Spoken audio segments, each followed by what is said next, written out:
কবিতা জীবনের হিসাব। বিদ্যে বোঝায় বাবু মশাই চড়ির শখের বলে।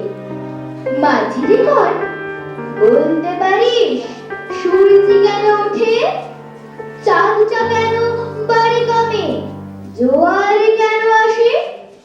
বৃদ্ধ মাঝি অবাক হয়ে ফেল ফিরিয়ে হাসে। বাবু বলে, সারা জন মোর ধীরে তুই খাটি, জ্ঞান বিনা তোর জীবনটা যে চলিও নয় মাটি। খানিক বাদে কহে বাবু, বল তো দেখি ভেবে, নদীর ধারা কেমনে আসে পাহাড় হতে নেমে। বল তো কেন লবণ পোড়া সাগর ভরা পানি। মাঝি সে কয়, আরে মশাই অত কি আর জানি। বাবু বলেন, এই বয়সে জানিস না কি, জীবনটা তো নিহাত খেলো অষ্ট আনাই ফাঁকি।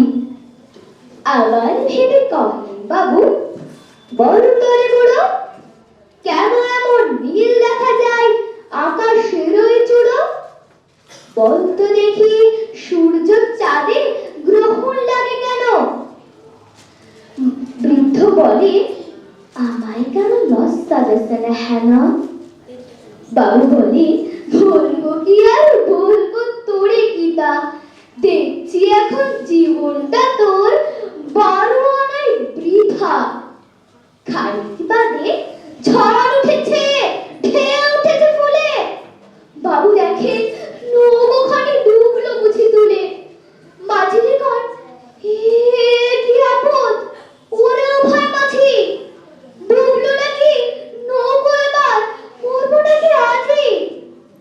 মাঝি শুধায়, সাঁতার জানো। মাথা নড়েন বাবু। মূর্খ মাঝি বলে, মশাই এখন কেন কাবু, বাঁচলে শেষে আমার কথা হিসাবে করো পিছে। তোমারে দেখি জীবন খানা 16